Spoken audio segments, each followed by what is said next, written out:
I doubt that. Oh, you'd be surprised. I'm really big in playing happily and not being informed about awfulness. Okay, so I usually ask these sessions by asking. We're recording now, by the way. Oh, okay. How many of my typing sessions have you seen before? I've seen at least three. Like I saw you type my friend Trey. Oh, okay. You know that guy. Yeah, and I commented on it. Also, I'm familiar with your channel for like years now. Like I'm friends with Primal Fuckhead, Oh, okay. I know if you remember him. him. Yeah, He so really is a fuckhead. I think the feeling is mutual. Yeah, I'm sure. I'm Yeah. typing your friend later today again too. He wasn't happy with his first typing, I guess. Ah, interesting. I think he might have maybe thinks, well, he just wants clarification, like because I Yeah, couldn't be he's 100%. It was like I'm yeah pretty he sure you're an ISFP. You could be an ISTP in theory. He's not convinced he's got polar any. But we'll see. okay. So how long have you known about typology? Probably since well, I was introduced to it in middle school when I took the test, and then I took the test again in psychology my junior year in Hmm. 2011, and then uh, I got really into it my senior year, and even more into it after I graduated from high school in 2013, trying to use it to figure out people and kind of go for what I call a psychology of philosophy and a philosophy of psychology Right. to understand certain They things. mush together. Yeah, Philosophy and psychology do, and their yeah, mushing point is really cognitive functions. So, yeah, definitely. can you talk to me about your relationship with sleeping? Uh, my relationship with sleeping used to be pretty smooth. Though sometimes I wouldn't sleep at all. Like I would have insomnia. Like I'd have too much energy, so I couldn't sleep, or overactive mind, or I just spent too much time playing on the computer or reading or something like that. So I prefer to do other things in sleep. And what happens if you didn't sleep enough for too long? I would feel groggy or get randomly sleepy at certain times of the day, like around the afternoon, or in certain classrooms if I'm sitting and not being active. Do you get the two p.m. yawns? Uh, I sort of do. Maybe it's probably more around 3 or 4. Okay. Like, but it's not merely yawning. It's more like I sort of feel a mental tiredness or a sort of a need to take a break from what I'm doing because I tend to consume a lot of media or I try to read or whatever. Okay. But unless I'm being physically active, like myself, like exerting myself, then I don't really feel the fatigue. I'm not aware of the sleepiness. Yeah, people aren't very physically active anymore, and I think it's negatively affected people's ability to sleep in general across the board. Yeah, definitely. Uh, like in the olden days before cars, at the very least, anytime you wanted to go somewhere, you either had to walk or ride a horse. Yeah. Um, okay, so how many hours of sleep do you think you need a night?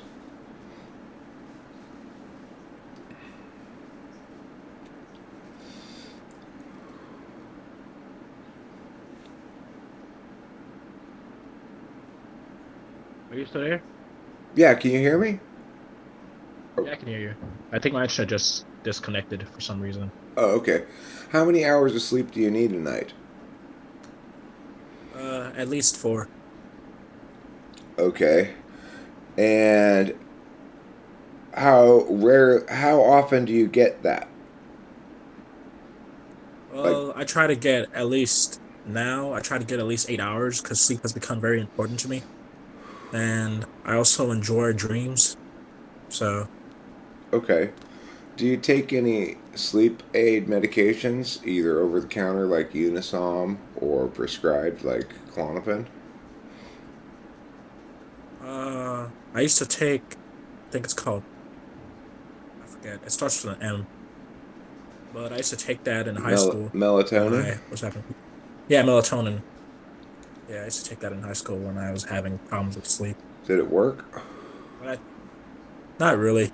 I think Yeah. it was mainly my media consumption. It was mainly because I was on the computer for too much, bright lights and all that. So it was disrupting my circadian rhythm, Okay. certain things like that. How are you about eating? Are you somebody who eats at regular times, or eat when you get hungry, snack throughout the day, or do you let yourself get super starving and then go, I need to eat and eat a bunch? Uh, in the past, I would eat sort of, I guess, whenever I was done with an activity and I was really hungry. Like I like starving and then eating and then I enjoy the food more. But I tend to eat once a day now, mainly to it's my own unhealthy way of trying to manage my weight. Okay. So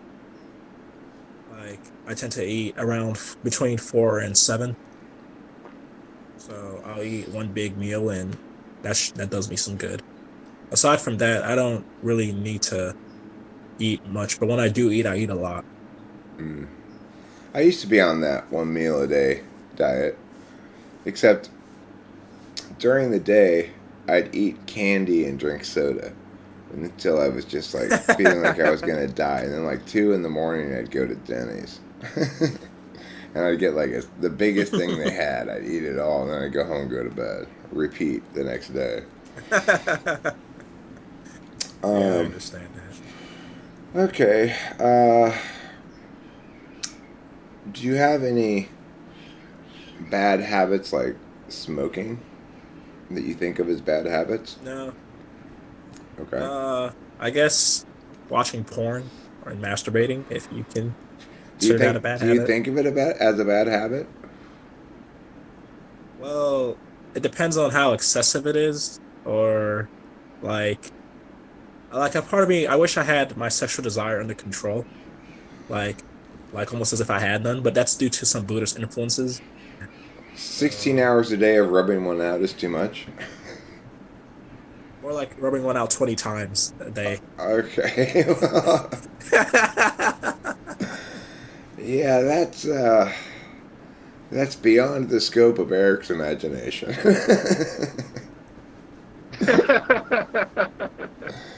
Okay. So, and you're not on any amphetamines? Nah, I'm only on medication for my condition. That's purely natural lust. Yeah, All right, cool. I have a big sex drive. Apparently so. Okay, cool. Um, what kind of media do you consume when it's not teaching you anything or porn? Uh, I guess anime, All right, good. Talk comedians. to me about your anime tastes first of all. Okay, I like typical shonen, like Dragon Ball Z, Yu Yu Hakusho, Naruto. I recently watched Jujutsu Kaisen. Like I recently got through that. Uh, D- Death Note. Uh, Inuyasha, Ranma. Like I haven't watched a lot of anime. Like I mainly stopped watching anime back in high school, did you watch and the dubs or the subs? I watched subbed and dubbed for both. Though there's some animes I prefer only dubbed, like Dragon Ball Z. I prefer like the Dragon Ball series. I prefer dubbed, and Yu Yu Hakusho I prefer dubbed. Okay. When you have to watch the subtitled ones, are you kind of like, God, now I have to read TV? Not at all. Okay. Um, I'm not at all like that either, but Rachel's a little bit like that. She's just like, do I really want to read all these these words? Because also, especially if you're watching it on Netflix, I have a tendency to not be very considerate and put it on 1.5 speed. Yeah. Okay. What do you watch now instead of anime? Is that the equivalent kind of candy, candy media? Candy media. Well, I watch Netflix shows like Money Heist. That's a good one. Uh, I watch movies sometimes, usually suggested by my friend Primal Fuckhead. Like he'll suggest a movie and we'll watch it through Discord or something like that. Like we'll share screens. Okay. Or I'll watch Marvel movies, things like that. Just I'm not a big consumer of fiction nowadays. Though I procrastinate a lot. Like I tend to try to consume mainly nonfiction media, like informative, philosophical, Do you have theoretical, any streaming things like services that. that you pay for? I pay for Netflix and HBO Max. Okay. But not Disney Plus, huh? I used to have Disney Plus for Marvel. Like that's how I watched WandaVision and Falcon Soldier. Rachel and I last night watched Doctor Strange and the Multitude of Multiverses or whatever it's called. It was pretty terrible. Yeah, I bet it looks like some people liked it, but I don't know. The movies that Though go No Way straight to Home apparently is really streaming. good. No Way Home is good? Yeah, apparently lots of people are saying No Way Home is great. Maybe But I we think it's should mainly watch it then. nostalgia because they featured other Spider-Mans from other universes. So it might be that's fueling it, and aside from that, it might just be regular. I don't know. There are many factors. Well, we also watched that Chang Lun and the Million Hours of Boringness or whatever it was called. Uh, that Shang-Chi? that movie was so boring. Uh, I, the, I liked the first Doctor Strange a lot, so I want to yeah. give its follow up things a chance, but they all suck. Anyway, okay, so do you have any creative outlets?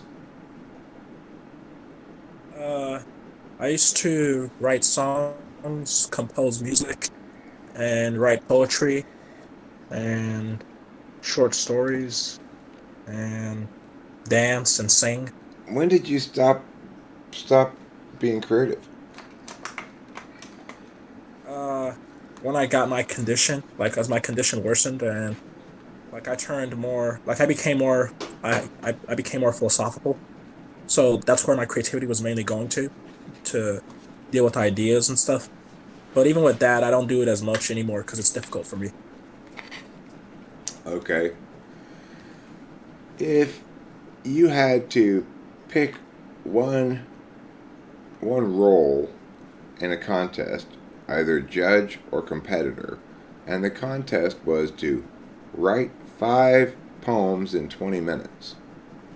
And then the judging, they picked the best pile of 5 poems from the 5 competitors. Would you rather be a judge or a competitor? I'd rather be a competitor, Would you be at a least in the better past. I would judge rather or be. a better competitor? I feel like I'd be a better competitor. Okay. How would you be as a judge? As a judge, I'd be more deliberative. Like I'd have to evaluate the structure, evaluate the possible illusions. Uh, like there's more to like I take my time basically and keep in mind. I try to take into account all the features involved with the enterprise. Okay, what's your first 4 line poem that you're going to enter into this competition? Uh, I guess a contract sonnet I wrote Oh, for this girl I met at Walmart that I gave to I should friends. mention, Yeah. you have to write these poems brand new on the fly in that 20 minutes. Oh, okay. Brand new.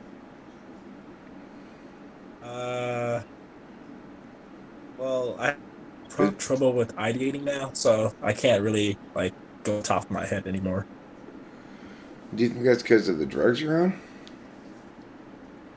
It's because of my condition. Since it got worse, I've had trouble like it's very hard for me to like generate thoughts. Like it's easier for me to talk than to think, which is really weird to me. Huh. I find I've for me it's always been easier to talk than think. Thinking's For hard me, it's always been because the opposite. you gotta keep track of shit. But if you talk, then it's outside of you. Huh? That's weird. It's an interesting question I It never is thought weird. to ask. Is it easier to talk or think? Yeah, now you got something new. Yeah, I that's interesting. So, actually wanted to do a meta commentary throughout this, like kind of giving you sort of my process as I'm going through this, as God, I think that would give you more insight. I think it's a good idea. So, what's your process right now? What's your analysis on what's happened heretofore? Uh, I guess I'm showing in real time my capacity to, I guess, synthesize and structure, but I can't do a very good in-depth analysis. And I'm not very, I guess, I mean, honestly, I personally feel dumb all the time. Like, since I got sick, like, I constantly feel stupid because there's a lot of stuff I can't do anymore. So, Like, what's something you used to be able to do that you can't do anymore? like, I used to be able to, like, freestyle rap, and I used to be able to, like, pun a lot, like, make lots of puns. Mm-hmm. And I used to be very energetic and athletic, and uh, I used to So, be able to think very in depth. can you describe to me the onset of this condition and what you've done about it? Uh, I think symptoms probably go as far back as when I was 16, like when I was in high school.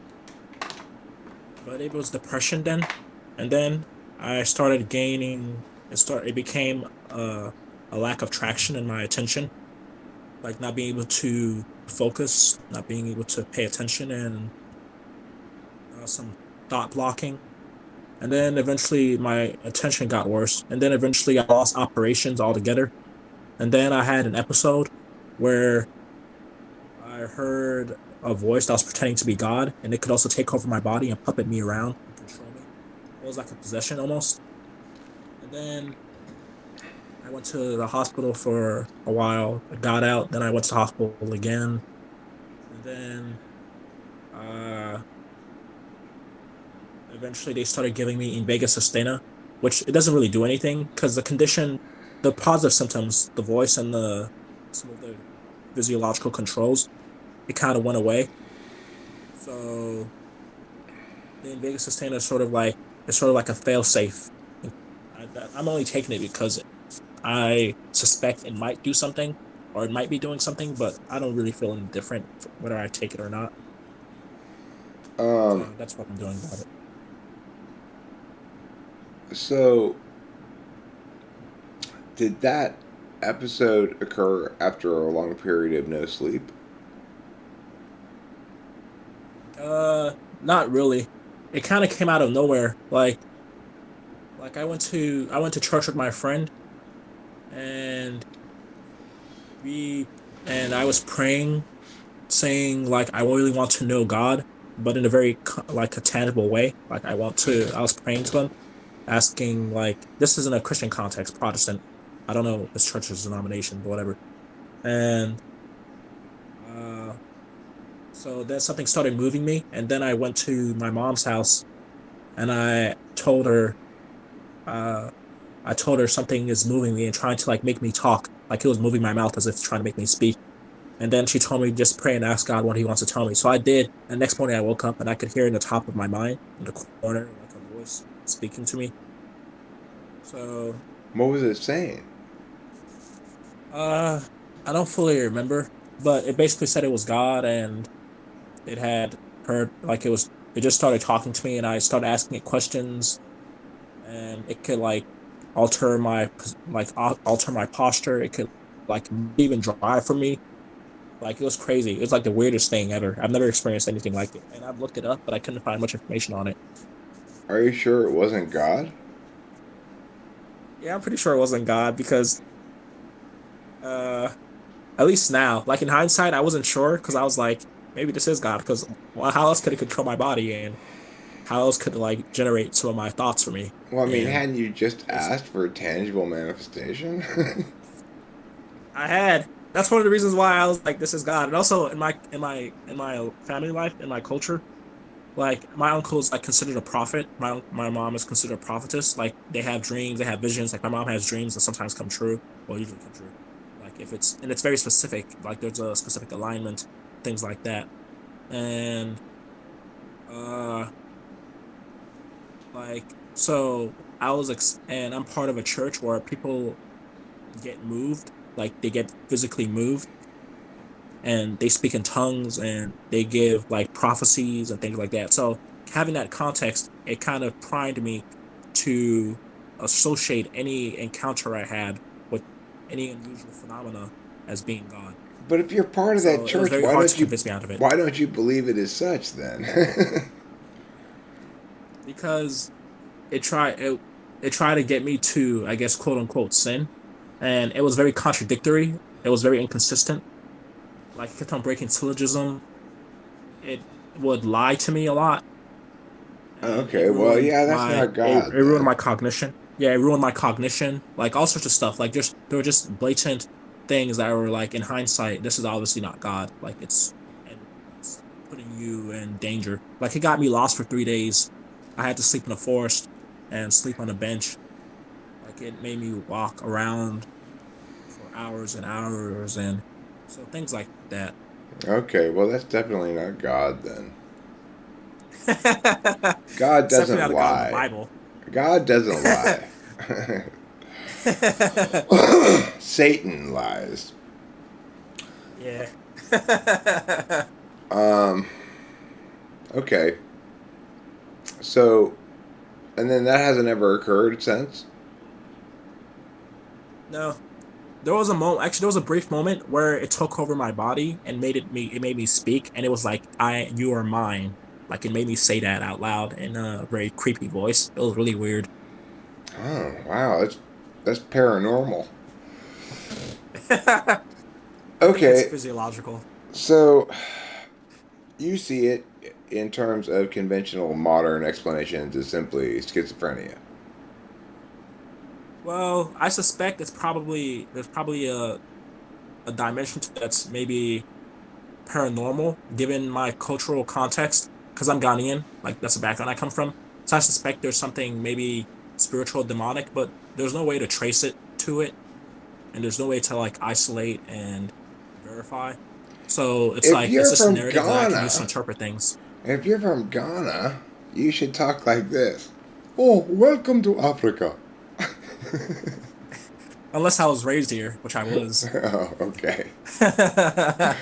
Yeah, there's lots of magic shit going on in Africa. You get the sense that a lot of more magic goes on over there than goes on over here. Definitely, and also in South America and South and Asia, and even in Europe. Like it's just interesting how modernizing, industrializing, and the advent of different scientific methods have made us more materialistic in the sense of like we like everything to be measurable and controlled and repeatable.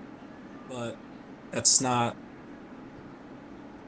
that does not give us exhaustive knowledge, nor does it negate other reality dimensions that are not within our horizon of access, so to speak. Yeah, well, there are emergent and holistic realities don't that don't apply to which uh, causal predictive frame doesn't apply. Yeah, I think so. Yeah. Yeah. Okay. So let me ask you to articulate a sequence of insignificant details comprising your day yesterday, since it's fairly early for you right now. Okay. Uh, yesterday I woke up. I laid in bed for a while. Got on my phone, looked at it. I started playing some videos. After about an hour, I got up and went to upstairs to the bathroom and brushed my teeth. Came back downstairs. Uh, Started chatting up some friends. Started watching more videos. Eventually, I started learning IT, reviewing, and then I decided to call my friend Primal Fuckhead. His real name is Harry. I called him on Discord and we started chatting. He was doing Sudoku, and I was reviewing IT. I was also talking to my other friend about the IT exam and how to sleep. Uh, then eventually, uh, Harry suggested we watch a movie, so I decided to watch a movie with him. We watched Office Space. It was pretty good. That's And pretty good. then I went and ate. I ate jollof, which is like an orange rice. It's kind of like you let a tomato stew galvanize with the rice. It's pretty good. Mm. And then I came back to my room, listened to more videos, and I kept on listening to videos. I listened to you talk to Art of Mastery too, that INTJ guy who's trying to like develop FE and trying to improve his SE and improve all his solutions because he's been on optimizing and actualizing. Anyway, I watched lots of his interview videos. I watched the interview with Taylor. I watched his interview with Dear Christian and his interview with Paul, that ISTJ guy, the Catholic guy who reviews video games. After that, I fell asleep while watching that. I didn't get to finish it. I faded. So Mm. yeah. Also, I left out lots of details because I felt like they were insignificant, like they weren't relevant. I just wanted to tell a sort of semi-coherent story. Okay, so It's more about highlights what do you think my interpretation of that data is? that uh I have, I guess, decent SI Yeah, I mean, I'd that call it I front can. stack. I mean, the thing is, any front Interesting. stack type of SI can do that and will do that on command. Now, it's conceivable that somebody with SI in the fifth slot could also do that, especially if they're somewhat familiar with the question and what I'm doing with it. But Yeah, I would say your SI is one, two, three, four, or five, interesting. and not six, seven, or eight. So if you are NI, it's fourth. Um, okay.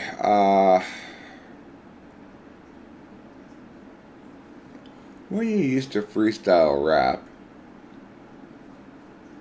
can you sort of describe what that felt like or your mental processes you were doing it? Uh, like I kind of had to do it mindlessly, almost like, and then maybe I'd get like some cues for certain rhymes or synthesizing, maybe saying something witty or saying something funny or saying something absurd or kind of being sort of bendy or being structured or becoming more rhythmic. Like it really depended on my mood and how long I had to keep it going. Like I recently freestyled with my family, like my sisters and my brothers, and I kept it going for the whole beat. And sometimes I just say nonsense, like I just make up gibberish if I messed up or something annoying, and sometimes I repeat words, things like that. So that's Hmm. basically how it's like. That's a very I I would probably describe my own process of doing so exactly the same. Mhm. Interestingly, I think the key word is mindlessly. The answer to the question, can you Yeah, describe your mental process as you're freestyling, is no. You really can't. You know, it yeah, just happens. it's more like you just let it happen. Yeah, Yeah. it just happens. Um, okay, cool. You're an interesting one. So are you. So, let's talk about breaking tasks into steps. Let's take a few common tasks and have you break that down into the optimal number of steps.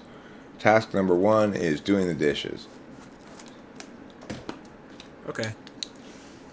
I have poor imagery, so I'll have to like act it out to remember. Embodied. Uh, well, usually with our dishes, we have a dishwasher, but we don't usually use it. I'll walk up to the sink. I will organize, like I'll put away all the wash dishes, like put the spoons where the spoons go, the forks where the forks go, the bowls where the bowls go, the silvers, like the frying pans where they go. I put them in their cabinets or in the oven, in the drawers, in the cupboards, the cups, and the cupboards. I think that's what it's called. But after I put them away, I will organize the dishes. Like I'll rinse some of them out. Like I'll take some of the bowls and the plates and rinse them off. And then after I'm doing that, I put them on the side. And then I get a bowl and I put water in it. And then I add soap. Usually it's warm water or hot water. And then I get the sponge. I put it inside. I get it soapy.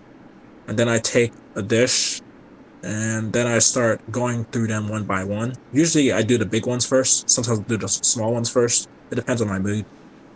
And wash them. And then after I like take the sponge and rub it like inside and outside if it's like a silver or something like that.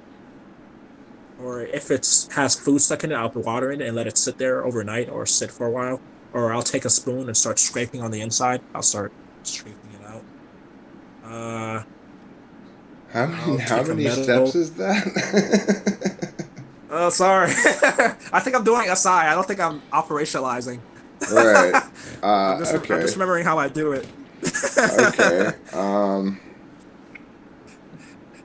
What happens if something like? Well, let me ask this first. Do you ever cook?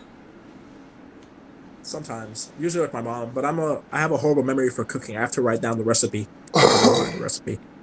Okay. Do you when you are cooking, do you cook all at once and then clean all at the end, or do you clean while you cook?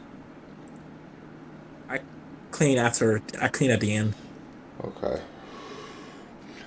Um, can you describe an instance from your childhood where you got in trouble and you learned an important lesson? Like one time my dad yelled at me for leaving cereal in the bowl in the sink because, when the milk dries up a little bit, it like turns the cereal to cement. It's really hard to get out the side of the bowl. And after I got yelled Oh, at for that, I never left cereal bowls unrinsed. oh, okay. Well, the first time I lied to my mom, I guess she noticed my facial expression that I was nervous because my heart was beating very fast, and she put her hand on my heart and felt my heart beating. And that's when I realized people can tell when you lie, and people can figure it out through your body. So I decided that I want to be more honest, so I won't have to feel the anxiety that comes with lying. Yeah, that's the best reason to be honest, right? 'Cause then you don't have to keep track of shit. Yeah. Also, I just love the truth. I prefer to be honest. Like what I told you about my condition, my mom and my family does not want me to share that because I'm not sure if it's because of stigma or because of what other Ghanaians might think if they found out. There are multiple factors. Also, You, my mom does not see the point in sharing yourself. She does not get like why a person would be so open on the internet to a stranger or to strangers. mm, So, but I'm like, I feel like it could inspire somebody, or it's an interesting story, or it could reveal something like, well, this is what people can experience. This is one of the things that can come about. That's kind of how I see it. And also, I'm very Americanized too, so I don't share the sense of, uh, let's all be ashamed I of guess, ourselves. I guess it's not so much shame. It's more like you're not cued in as to the point or the productivity or to the significance or the potential use of doing certain things because different cultures have different cues for what they find significant or what they don't find significant. Even that to a degree is learned, where it's like we don't value this. So So do you think that your I don't. mom is less of a team player than you are? I'd say she's a pretty big team player, but she's more for the team of her family mainly. She's nice of Jay. Okay. Um.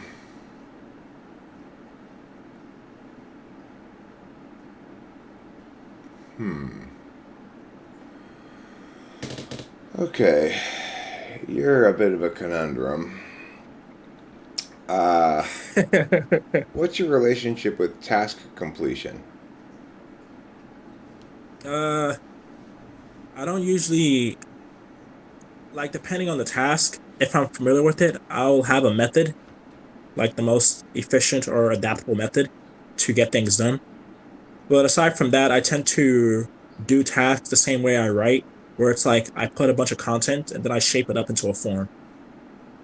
Like I shape. There's an emergent order that comes together. It's not like an order is imposed on it from the outside. Okay, so you do too much and edit? Uh, More like I just do actions. I just do what I think will work. Like I just take action. I start doing things and until certain things click into place, and then I get a sense of these are the actions that bring about these results. And then I repeat them or I form a model or something of how to do it next time. Okay. How many reasons can you think of to devote your life to trying to find proof of a dragon? Well, if you find a dragon, you could probably find a treasure. You could possibly find out certain something about their physiology if they're related to dinosaurs. You could probably find out like if you could become a knight and maybe try to slay it, like maybe fulfill some sort of archetype of a hero, or it might bring back chivalry. You could maybe experience magic, like maybe their scales are magical, they can grant you a wish, or you can maybe they're big enough to use it as a surfboard. Uh, uh, I don't know. It really depends on the type of dragon. Making a surfboard out of a dragon bone would be a pretty badass surfboard. I know. You would really be impressing the girls with your dragon bone surfboard, I think. Actually, just the nerd guys, probably. I mean, if they're into Lord of the Rings, like Smog or something like that, then they might think it's cool. Yeah. Okay. Hmm. Um, if some dragons are blue and all blue things are sad, is it necessarily the case that some dragons are sad? Some dragons are blue. It's very hard for me to reason because it's like I can't hold items in my head all at once. But let me see. Some dragons are blue. All blue things are sad. Isn't necessarily the case that all dragons are sad. Is that what you That said? some dragons are sad. I think it's necessarily the case some dragons are sad because some dragons are blue and all blue things are sad. Right. Okay. Can you tell me who my father's wife is in relationship to me? Your father's. Your grandmother. Mm-hmm. Okay. And if there are two blinkies and a blankie and four parsnips equals a blankie, how many parsnips are there in eight blinkies? I'll repeat the 64? no, I'll repeat the question. If there Okay. are 4 blinkies and a blankie, and 4 blanks. there are. I'm sorry, let me repeat it. If there are 2 blinkies and a blankie, and there are 4 parsnips in a blankie, how many parsnips are there in 8 blinkies? I'd have to write that down. It's too much for my working memory. Okay, Uh, that's fine. Um, I thought 64 at first because I was multiplying 8 times 2 blankies. I don't remember what I did. well, I have each to. parsnip is half a blinky. So Yeah. if uh, if there are 8 blinkies, then there are 16 parsnips. Uh, Okay, can you tell me some possible ways to retrieve something that you've dropped from a boat and that sunk to the bottom of the ocean? bottom of the ocean. I guess depending on the item, maybe you could get something. Like if it's metal, I was thinking maybe like a very long magnet, or if it's depending on maybe you can attach a long maybe some sort of sinking or I don't know what it's called, maybe a submarine that you can take it to the bottom and then get it, or some sort of net or sticky net or something that you can get to the bottom and attach it to whatever's at the bottom. I don't really know. I'm not good at these kind of engineering things. You could recruit Ironically, I Moses to once part the sea. there is that. There is that. I did not think of what kind of sea it was. For some reason, I was thinking of the ocean, and I was like, Moses cannot part the ocean. You have to part the sea. Well, I don't know. That's a good question. Can Moses part oceans as well, or just seas? Uh, hmm. I don't It, know. if Moses was In on the theory, yes, moon, could he part the Sea of Tranquility? probably. I'd be I know like, Moses opposes his toes are roses. okay. So I'm trying to write a movie about a turtle who who gradually over time develops the strongest shell in the world and becomes the world's slowest superhero. Can you give me some tips on how I should write this screenplay? Well, you could probably. You want me to? You mean like the technicalities of writing the screenplay or writing like a story? Like, I want you to basically run with this idea. Okay. Okay. Uh, well, I'd start with having the tortoise prove that it's the slowest by having it race another tortoise and Achilles, because that'd be cool to illustrate Zeno's paradox. Oh, And cool. then Yeah, showing that that would it be. doesn't. That's an obscure reference. And then I demonstrate that that paradox is false.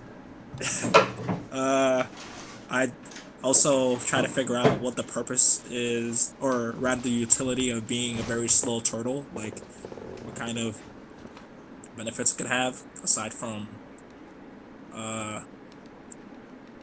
maybe getting other people to chill out and be slow with it. Uh, so I take all of that and turn it into a story of like the turtle's virtues to uh endure and not care what people think about it in terms of it being slow. Is there a love Like story in this? Is there a love interest? Is there a leading probably leading lady? probably like maybe the leading lady would be like, "Oh, I admire you, turtle, because you're so courageous and true to your slowness." And And does the turtle have like to grow from a position of low self-esteem to high self-esteem?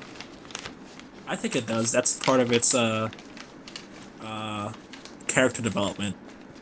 where it starts off like, oh, what's the point of being the slowest turtle? Like everyone just mocks you. Turtles are already mocked for being slow, and now I'm the slowest. What do I get out of this? And maybe it could like paint its shell. Like it'll try to like individuate by making its shell a unique color. Maybe paint it gold. So like it'll be the slowest turtle that's gold or something. But then Like the it'll other call turtles itself. just bully him. That'd be cool because it could be like, well, Booster Gold. I think that's the hero's name. It'd be like, I could probably work with Booster Gold or whatever, or that golden superhero or something like that. And it's like I could be its sidekick. Like Superman has Crypto the Super Dog. I can be that uh Booster Gold's Like, I envision animal. one of the bullying things being one of the other turtles finding a poo and then painting it gold and saying, "You're just like this poo. Painting you gold won't make you stink less." And everybody laughs. Maybe the turtle can get a sense of humor and laugh at that too, and be like, "That's pretty funny. I think that's true." And also, they can be like, "Well, in rap slang, being poo is like being shit, and that means I'm the shit. So fuck you," or something like that. I guess that's why my rapper's name is Baby Pig Poop Face.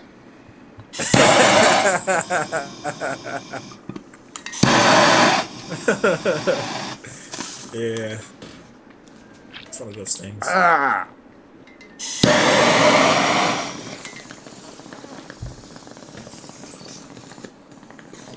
I got a nasty kiss from the bong, and I never change my water, so bleh, Oh, oh wow, it's really nasty. that is nasty. I blame the clog. It's like if it weren't clogged, it wouldn't happen, right? Because I have to pull extra hard, and then all of a sudden it lets go all of a sudden, and then the water comes up. Okay. Let me take a moment to refill my coffee. Okay, it's still recording, so I guess I'll talk to you guys for a while. Maybe I'll talk to you about the process so far. I find this interesting because given my condition, like there are certain things I can't do anymore. Like I can't reason off the top of my head. It's more like I can tell when somebody's not reasoning properly, but I can't do it on my own, which is really interesting to me and very frustrating. Like I can't do real time analysis. I don't make as many models anymore. Model making is very difficult for me, but that's about it. Aside from that, I think I'm probably coming across as an NE user or something. Maybe I demonstrated SI, and I think my NE has been shown to be okay, if not pretty good, or just good. And I think that, but that might not be due to temperament. That might just be due to being creative or something. So there's not enough that I have to take that into consideration. That's a factor. Uh, what else? Oh, I'm just trying to fill time so he gets back. Uh, I make videos on my channel called Dominic Say, so maybe you guys can check that out. I don't know. It might be interesting to some of y'all. I was actually thinking of asking host Eric to type police me based off the videos at first. I was like, now I'll just do a typing session with him because that'll be more informative, hopefully, yeah. I had to make a new pot. Excellent. I was filling up space by talking. Oh, cool. Um, all right, so let's say you have world mic power.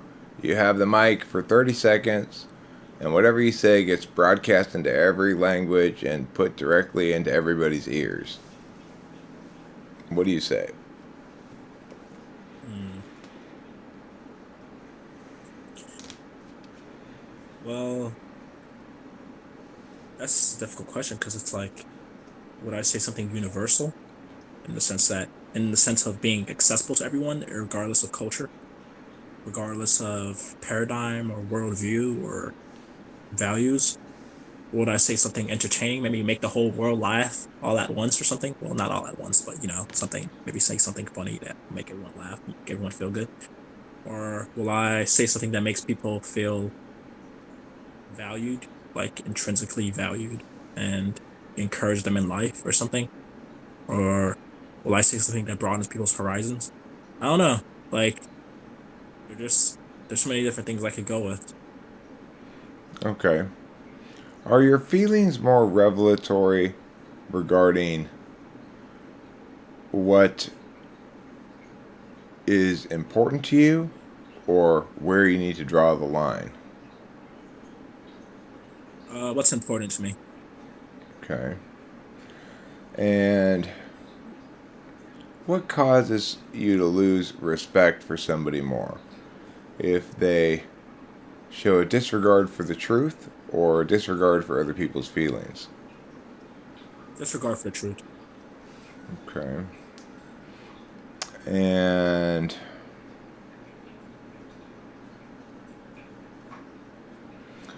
what gives you more satisfaction? Figuring out how to solve a difficult problem or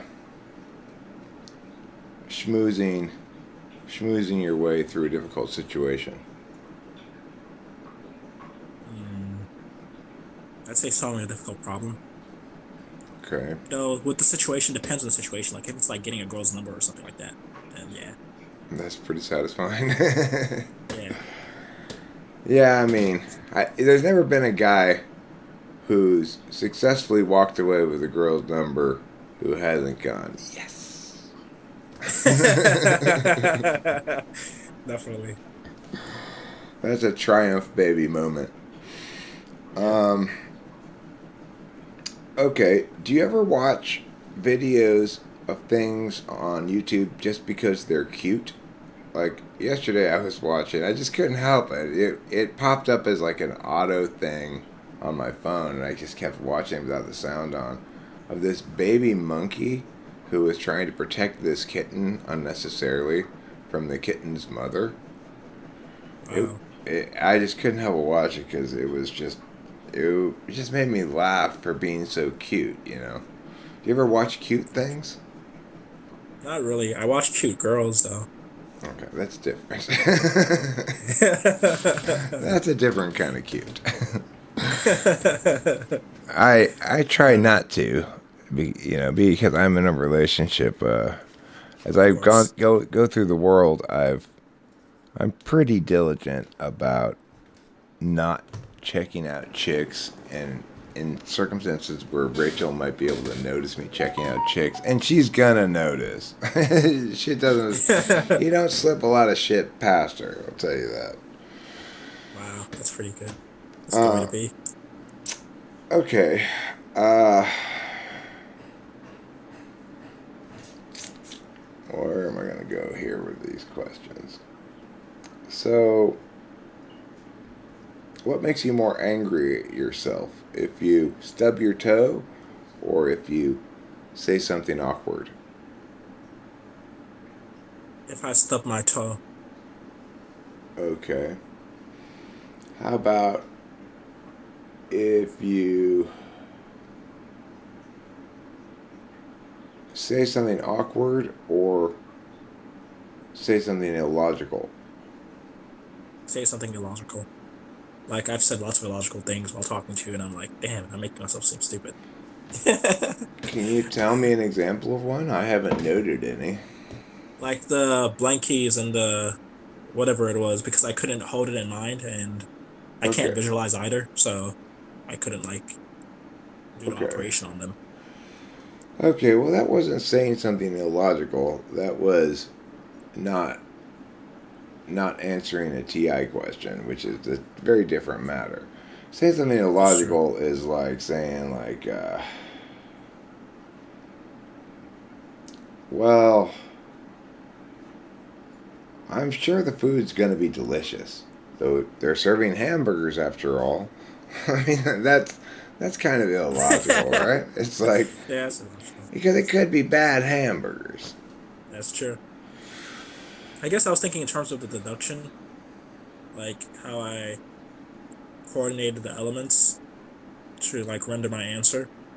Like the process was not logical. It There was an easy mistake. Like I misperceived how many elements were encapsulated and stuff, and that's how. But Well, the way I I don't know. It interpret was it, just the way I interpret what happened there is that you're not habituated um, to thinking about things as variables, but rather as linking to things. So it's like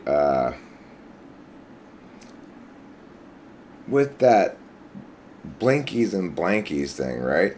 If I had said to you yeah. instead of using those blinkies and blankies, if I had said to you, there are 2 half inches in an inch, and there are 4 quarter inches in an inch.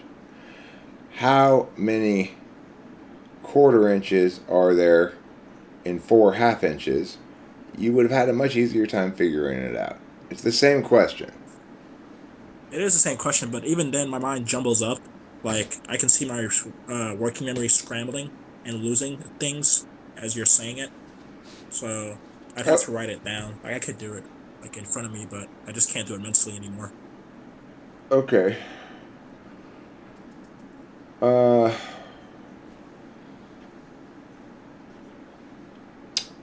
okay. Your autobiographical memory is strong. So,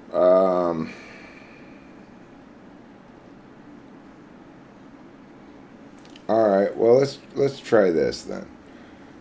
Uh, Judy and Paul are brother and sister, and Mary is Paul's girlfriend. Judy is uh, a tall lady with long blonde hair and uh, somewhat of an odd body. She's gorgeous, except she's got massive ankles. And Paul, her boyfriend, yeah, it's Kate. So Judy and Paul are boyfriend and girlfriend, right? Judy's the one with the massive ankles and long blonde hair. Paul, he's a scruffy 27-year-old with a soul patch. And and then Julie is Paul's sister. And Julie doesn't approve of Judy because of Judy's large ankles. And while the three of them are chatting over dinner, Julie gets her brother Paul. And Julie's a brown haired lady with glasses. She works at the library, but not as a librarian, but rather as a security guard. And she enjoys whirling her baton around because it gives her a sense of authority. Anyway, she's talking to her brother Paul, and she says, "Paul, nothing good comes from dating a woman with such large ankles." And Paul says, "But listen, Julie." And Julie right then whips out her baton and starts whirling it around. And Paul says, "Listen, Julie, you can't even think of another example of a woman with ankles this large, or anywhere close. This woman has freakishly large ankles. But other than that, she's perfect. So why are we going to judge her so much based on her ankles?" And and Judy Julie says, his sister says, she stops whirling her baton across her arm and says, "Oh, Paul, you're always like this." Okay, now I want you to recount as many details from that story as you can. Okay. Judy and Paul. Julie and Paul are brother and sister. Judy is Paul's girlfriend. Judy is a tall blonde and she's beautiful, but she has really large ankles. Julie is a security guard and has a baton that she likes to twirl. It makes her feel powerful. Julie tells Paul that she doesn't approve of him dating Judy because of her large ankles. And Paul is like, yeah, even though Judy has large ankles, she's pretty much perfect, so we shouldn't judge her for the large ankles. Julie is, and Julie's like, oh, Paul, you're always like this. That's pretty much all I remember. That's pretty much everything there was. Um, okay, so the thing is, I guess what that's indicating to me is that your capacity for recalling details is fine. as long as they're linking to something concrete or meaningful beyond just their grammatical or logical relations. Yeah. um, I think I know what type you are, and Interesting. I think you don't think you're this type, but I think you're a really low key ENFP. I was expecting you to say that. Okay, but what do you think you were? What do you think you are? I well, I've been typed as a like when I was a kid, I took the test like in middle school, and I typed as an ESFP. Then when I took it in high school, when I had a more rationalist bent, I got INTP, and then I took it again my senior year, and I got INFP because I was more emotional and depressed then, and I was also in love. So then I took it again, and also started reading up and actually understanding the functions and things like that. And I went with INFJ for years. And recently, when I got my condition, I got typed by two friends, Joyce Mang and Daniel Mensa, and they typed me as an ISTP at first. They weren't really sure at first, and then they typed me as an ESTP. This is all based off of certain questions that they asked and based off of me in the past and certain capacities I had. So, but I was thinking I'm an INFJ. Well, you have the affect of an INFJ, and I was thinking you were an INFJ when I first started talking to you, simply because it was immediately pleasant, and we're talking about high level mapping shit. But that's consistent with the other intuition, Dom, as well. And the fact is, you know, you do test kind of TE polar. That's true, but I mean,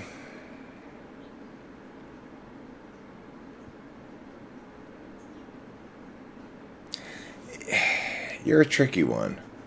You're a tricky one. When I check your NE, it's pretty damn robust. Now I didn't check it a whole bunch because I could tell right away it was pretty robust. You're going from thing to wildly disparate thing in the way of an NE Dom. Basically okay. The last time I made a mistake in testing somebody's NE, I mistook quantity for quality. Yeah. And in this instance, I'm hearing quality, but I didn't really check for quantity. So maybe I should do a few more tests here. I mean, I agree with you that in my experience and in my instincts here, they're suggesting TE tool. But I would say you're an ISFJ, not an INFJ, if you are one of the two. Because your SI is way too good for an NI DOM. Mhm. I just never encountered an NI DOM able to do that SI stuff that you're able to do. Never once, and it's like super reliable. It might also just be I have a good memory too, or I'm just creative. Yeah, So, INFJs don't have a good memory. because even my mom is an ISFJ, but she's always been impressed by my memory because I remember things from when I was two. So, I mean, I don't think I do, but the thing is, I guess the test results are probably most consistent with ISFJ with strong NE, but let me do some more NE testing and see what we come up with. Can you come up with some inky pinkies for me? what's Sneaky Pinky? So an example is the clue I'd give would be hilltop water spout. I'd tell you it's an inky pinky, which is two syllables each each term, and and the the answer is mountain fountain. The answer always rhymes. The answer is a rhyming pair of words. And Uh, so here's another example. Roadway flesh is the clue. It's an ink pink, which means that's the number of syllables in each of the words. And the answer is street meat. it's gonna be a struggle. Okay, let me give you another example. The It's not. clue the clue is bunny addiction. It's an inky pinky. Do you know the answer?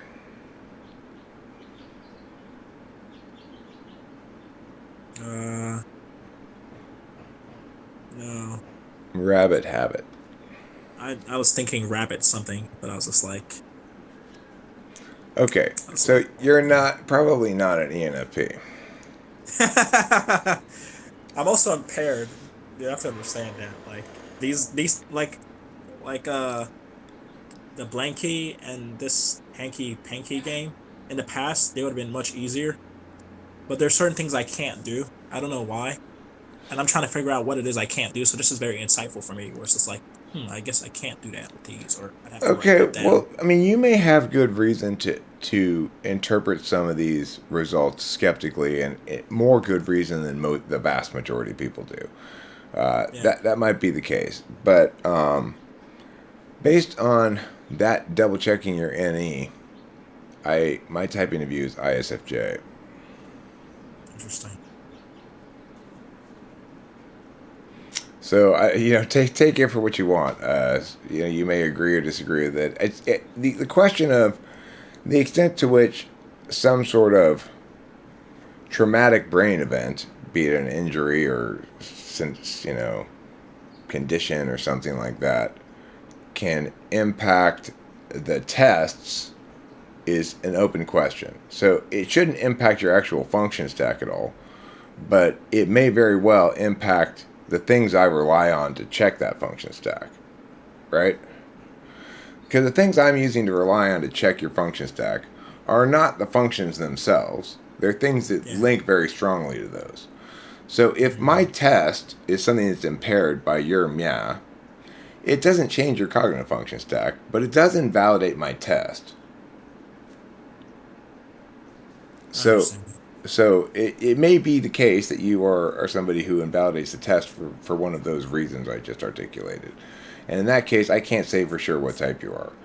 But based on the test results, and if you didn't have any kind of condition that impacted that, then you'd be ISFJ. Interesting. That's what's fascinating about these tests, like how they, like the outputs they present based off of the inputs. Well, the thing is also with me, it's this is reflective of a deficit area of mine, which is I don't feel very confident about telling the difference between FI and FE because FI is my polar, and I don't really have any good FI tests, and I don't really have any good SE tests. So Yeah, because of that, I test for certain things, and I rely on those tests to produce an answer. It's still the best thing typology has by a large margin, but it's not perfect. mm. I'm also thinking if you're like in a real time conversation, certain things would come up, possibly that indirectly hint at certain functions, but indirectly link to certain functions. So maybe if you had a memory that could go through the whole process of this interview, you could probably see some indications of, I don't know, because I guess I don't fault the test. I fault the fact that I'm neurodivergent in some ways. I mean, right. I can only make a test that works for most people. Yeah, And to the extent that I make it capable of factoring in schizophrenia, then I make it less capable of being effective for most people. yeah, Yeah. definitely. So there are limits to it, but that's what my test results show is ISFJ. And if you're comfortable publishing, then you'll get to hear what other people think as well. And there's usually plenty of people who disagree with me. But if you don't want that, I am will of course share it with you privately instead. Okay. You can publish it. Okay, Cool. So it'll be up within an hour then. Thank you. Excellent. And